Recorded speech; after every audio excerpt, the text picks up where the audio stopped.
Hey, have you ever wondered what would happen if you got a bunch of guys who made Armored Trooper VOTOMS together with the mecha designer who made Macross and had them work on a Gundam show?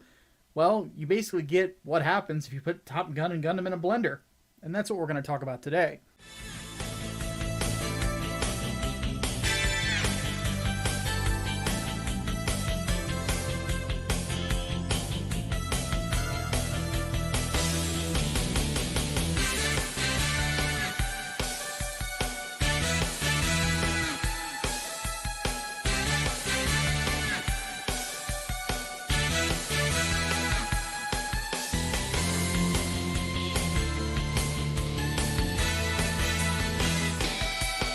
Yep, now that we've gone over the entirety of the 1 Year War together, it's time we have a look at 0083 Stardust Memory. Set 3 years after the conclusion of the 1 Year War in 0080, Stardust Memory is about what is probably the Federation's biggest nightmare scenario. What happens if the Zeon get their hands on a Gundam? Now let's make it worse. What happens if one of the Zeon's best still-living pilots and biggest zealots is the one piloting it? Oh, and he's got a nuke, too. That's basically the setup. Before I get too deep into the plot, I want to talk about the technical aspects of this particular show. Now, it's a Gundam OVA. The animation's great. You're not going to have any complaints there. But I'd rather talk more about the script writing aspect, because the story in this, just by everybody's reputation of it being Top Gundam, you'd think it's just this action-heavy thing about piloting, and it's all about dogfights, but not really. Like I mentioned before, this show has a ton of people behind the creative aspect of it that worked on Armored Trooper VOTOMS. In fact, between the two directors and 4 writers, there's only one of the writers that didn't work on VOTOMS, and that man is Akinori Endo, who had previously worked on Cyber City Oedo, Doomed Megalopolis, and a few episodes of City Hunter. The gentleman who directed the first half of the series, Mitsuo Kase, was an episode director on about 20 episodes of VOTOMS. The second director, and also one of the writers, Takashi Imanishi, was a director on a couple of VOTOMS OVAs, and also directed some episodes of its spin-off, Armor Hunter Melolink. Fuyunori Gobu did the screenplay of 13 episodes of VOTOMS, and then Ryosuke Takahashi is the guy who created VOTOMS. So you've got a creative team right out of the gate that is pretty well suited to a tone like Mobile Suit Gundam, because they've done real robot before. I mean, if anything, I would argue that if Gundam is the #1 real robot show ever, #2 has to be either Macross or VOTOMS. As for bringing in Shoji Kawamori for the mecha design, he really didn't do a whole lot.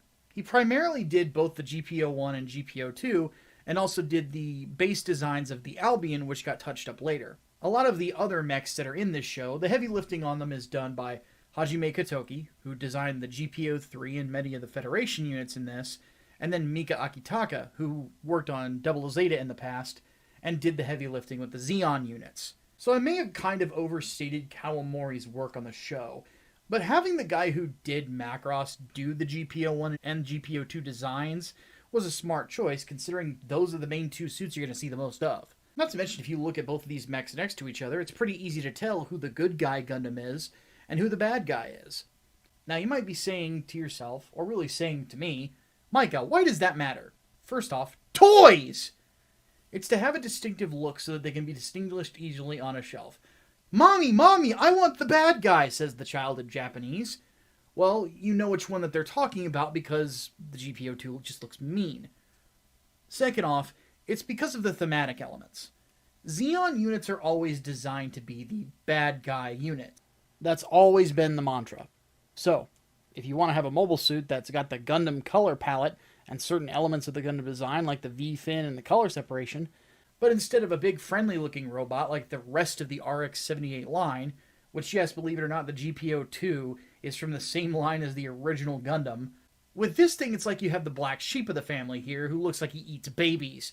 Final thing worth mentioning is who did the score on this one. Mitsuo Hagita took the reins on this one, having notably worked on something called Giant Gorg. It's probably great, somebody's gonna tell me it's great, I've never fucking heard of it. But more notable is that she worked on Record of Lodos War, and brings a lot of the same dramatic affectations to this show as well. And it's good that she did, because this is definitely a show that can be best described as a roller coaster. So what exactly is the story of 0083 about? Well, like I mentioned before, it takes place 3 years after the 1 Year War ended. Like a lot of conflicts that go on in the world, sometimes there are remnants of a previous movement or army that go into hiding to sometimes try terrorist attacks or things of that nature. In this particular case, Zeon has the Delaz fleet. Their ace in the hole is a pilot that I mentioned during my one-year war series named Anavel Gato, also known as the Nightmare of Solomon. Now, Gato has a pretty extensive history during the one-year war. He was part of Operation British, became captain of a patrol squadron, and fought throughout the whole war all the way to the Battle of Abawaku, where the Deloa, which is the ship he was assigned to, was sunk. He was convinced to retreat with Colonel Aguil Delaz, so they could basically try the same shit again, but at a different date. Smart move, considering what we saw going on at Abawaku. Another Zeon ace would have likely gotten murked in that fight if he had gone back out there, probably by Amuro, to be honest with you. I mean, in the most recent SD Gundam game, there's actually the possibility that you'll fight Anavel Gato within Abawaku, and yeah, if he was actually trying to pursue Amuro during the one-year war, during that fight, if Amuro got in front of him, Amuro would have annihilated him. But anyway, during 0083, the year and the series, Gato manages to sneak into the Federation's Torrington base, which appears in Rise from the Ashes and also in Gundam Unicorn, to steal Gundam Unit 02, also known as the RX-78 GPO-2, from under the Federation's nose. However, when he does so, he runs into test pilot Ensign Ko Uraki as he's fleeing, and Ko Uraki is piloting the Gundam Unit 1, also known as the RX-78 GPO-1. From here, hijinks ensue as Ko joins the crew of the MSC-07 Albion, a next-gen Pegasus ship under the command of Einar Synapse, and begins a flirtatious and tenuous relationship with Anaheim Electronics mobile suit developer Nina Purpleton. So let's go ahead and talk a bit about the story before we get into spoilers and things like that and other such nitty-gritty elements. You probably remember when I did my 08 MS Team review where I challenged the whole Gundam Vietnam theme, and I'm going to take a second whether or not this is really Top Gundam. There's definitely some parallels to be drawn between Top Gun and Stardust Memory for sure. Both Tom Cruise's Maverick and Ko Uraki are test pilots, and a chunk of the miniseries is spent with other test pilots testing each other for who really is the top gun. And that top gun is the guy who pilots the Gundam. You can even compare the theme songs of both of them. Both Danger Zone by Kenny Loggins and The Winner by Miki Matsubara have similar feels to them in regards to getting you ready to watch a story about pilots. I mean, it's just the perfect kind of music to launch either a mobile suit or a jet fighter too. Now, this might seem like heresy, but I don't give a shit. The Ritchie Kotzen version of The Winner is much better, as is the show's second theme song, Men of Destiny. Sorry folks, but Ritchie Kotzen playing The Winner just goes too hard. Granted, if you've never listened to Kotzen's Soldiers of Sorrow album, you need to. Anyway, it's basically Top Gundam for a few episodes, and then it's honestly just Gundam. I mean, I say that with every bit of reverence that I can, because tackling the Universal Century can't be easy, and I do like Top Gun, so I'm not trying to bag on it for that. The thing is, unlike series like G Gundam, Gundam Wing, and Gundam Seed, which is still garbage and no, I'm not stopping, you're not working with your own universe with your own rules. In the Universal Century, every single major entry in this universe was done by the guy who created Gundam. Hey you, commenting that Unicorn wasn't written by Tomino. Stop it. It's not a major entry. I don't care how popular Unicorn is. 0083 is stupid fucking popular, and it's not a major entry in the universe either. I'll explain later when I review Unicorn. Delete that autism right fucking now, sir. Or ma'am, or whatever you are. Especially if it's you, Steve. So whenever you're doing Universal Century stuff, there's a standard that's expected.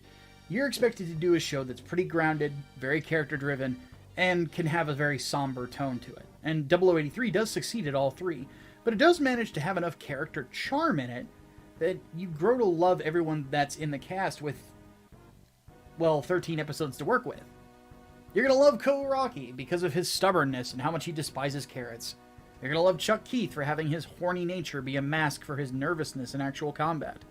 You're going to love Mora Bosch because Karlak from Baldur's Gate 3 is basically Mora if she was a tiefling barbarian instead of a mechanic.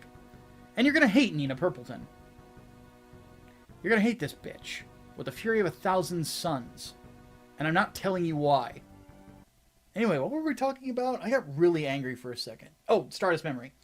As it stands, there's a lot of really great characters here, and they're all memorable.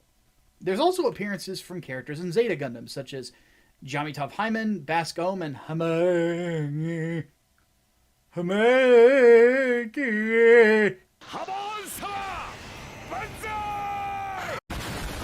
If Zeon, why hot? God damn it. Anyway, I think these traits are the reason that Sunrise basically grabbed a bunch of dudes who worked on VOTOMS to do this series. They used the same formula of having each character have just enough levity to where they'll make you laugh, but the show is more than willing to knuckle down and be a more somber or emotional affair at the drop of a hat, which is something that VOTOMS does a lot. I mean, granted, Chirico is pretty much all somber all the time, but you get my meaning. It's not really as grim as either Gundam could be or VOTOMS could be, but I don't really think that it intends to be either, at least not through the entire show. I will say the last 4 episodes of the miniseries definitely do start reaching that stage of grimness, especially with how it ends, because it's got a very bittersweet ending. But this show eases you into that darker tone, rather than just throwing you in the deep end to see if you can swim like Zeta Gundam or Gundam Victory do. I guess the final thing I can really say before spoiler time is what the real purpose of this series is. Actually, you know what? We need to go into spoiler time for that. Sorry. I hate to be the bearer of bad news, but if you're wondering if I'm recommending this series, the answer is a definite yes. If there is a holy trinity of Universal Century OVAs, it's definitely War in the Pocket, 08MS Team, and Stardust Memory. People my age likely remember when these aired on Adult Swim, and there's a reason that people to this day still swear by them. Stardust Memory is a great series made by stupidly talented people, and after you've watched the series and you'd like to see a different take on it, there's also a manga that follows the story called Rebellion that's written by the series writer and director Takashi Imanashi. It even has some cameos from old friends. See? Terry Sanders is in it. So is Monique Cadillac. I haven't read it yet myself, but I do plan to. Especially because there's apparently some cool stuff. You see, like the GPO-1 getting kitted out in aquatic gear, and the GPO-2 getting kitted out with enough armament to make War Machine a little jealous. Okay, so let's go ahead and get into spoiler time. Remember, when the ACT guys are in the corner, you know it's spoiler time, so no complaining. Head to this timestamp if you don't want to be spoiled. You good? Are they all gone? Alright, let's do this. So the real storyline purpose to 0083 is to bridge the original Mobile Suit Gundam to Mobile Suit Zeta Gundam. There's a 7-year gap between the 1-year war in the original series and the Grips War in Zeta, so Stardust Memory essentially shows exactly why the Federation went from being just a military with an admitted corruption problem to having a bunch of their military being puppy-kickingly evil and flat-out committing genocide with absolute glee in Zeta. The fact of the matter is that the exact catalyst that spurred the creation of the Titans in Zeta Gundam is Operation Stardust. First, Gato takes out a large chunk of the Federation fleet with the GPO-2's nuke, and then the Delaz fleet drops a colony on the Earth. Not only did we get the worst of Zeon returning, we saw another colony drop, in a spot that's going to make it exceedingly difficult for the planet to grow crops in the future. It's something that's felt for the entirety of the Universal Century. With that new context introduced, you can kind of start to see why the Federation would want to create a unit that basically exists to keep their boot on the neck of the colonies. I mean, think about it. The Federation, they won the war. And not only did they win the war, there's only been a few skirmishes since then. So for Zeon to come out of fucking nowhere, it seems, nuke a good chunk of the fleet, and then drop a colony? We cannot let these guys exist, is going to be the thought of the Federation. And you can kind of understand why. Now, obviously there's no excuse for the immoral shit that the Titans do within Zeta Gundam, which we will do a deep dive on at some point. But at the same time, just going from the original series to Zeta Gundam is weird. In Zeta, you're never given a reason for why the Federation went to the lengths they did. They just do it. You could maybe assume that General Revel was the only man keeping them honest, and after he died, it all just went downhill from there. But I do feel like it was something that needed a level of explanation. And 0083 does a very good job at that. Now, the other thing that I know people are going to want me to talk about is what some people feel is a major plot hole. Nina Purpleton having gotten dicked down by Ana Velgato. The one thing that often gets debated is whether or not this was shoehorned in at the last minute. Some people say it was because of the change in directors, and others argue that Nina did recognize Gato at the start, but she didn't want to mention her relationship with a former Zeon soldier while she's in the middle of a Federation base, and designing mobile suits for the fucking Federation. You can guess what camp I'm in. Reason being is that, like I just said, if that is the case, if anybody knew about her past flings, she'd never be working on a Gundam. Are you fucking kidding me? Let alone several of them. I also doubt that it was something just added in at the last second, considering all the writers on this show knew each other going into the project, and the directors knew each other too. And this story's plot was likely planned out by these men in a writer's room before production started, especially considering the fact that one of the guys in that writer's room from the start went on to direct half of the show later on. It had to have been plotted in the beginning. It doesn't make any sense that it wouldn't be, especially when the rest of the writing is so solid.